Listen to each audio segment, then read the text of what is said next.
الحمدللہ رب العالمین والصلاة والسلام علی سید المرسلین اما بعد فاعوذ باللہ من الشیطان الرجیم بسم اللہ الرحمن الرحیم۔ حضرت جابر فرماتے ہیں کہ ہم نے رسول اللہ صلی اللہ علیہ وسلم کے ساتھ قبیلہ جہینہ کی ایک قوم کے ساتھ جہاد کیا۔ انہوں نے ہم سے بہت سخت جنگ کی۔ جب ہم نے ظہر کی نماز پڑھ لی تو مشرکین نے کہا کاش ہم ان پر ایک دم حملہ آور ہوتے تو انہیں کاٹ کر رکھ دیتے۔ حضرت جبرائیل علیہ السلام نے رسول اللہ صلی اللہ علیہ وسلم کو اسے باخبر کیا۔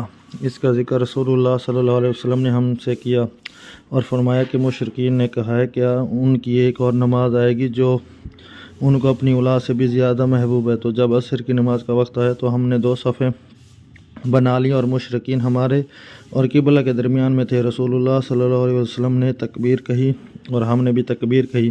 آپ صلی اللہ علیہ وسلم نے رکوع فرمایا، ہم نے بھی رکوع کیا۔ پھر آپ صلی اللہ علیہ وسلم نے سجدہ فرمایا تو آپ صلی اللہ علیہ وسلم کے ساتھ پہلی صف والوں نے سجدہ کیا۔ پھر جب آپ صلی اللہ علیہ وسلم اور پہلی صف والے کھڑے ہوئے تو دوسری صف والوں نے سجدہ کیا اور پہلی صف والے پیچھے اور دوسری صف والے آگے ہو گئے۔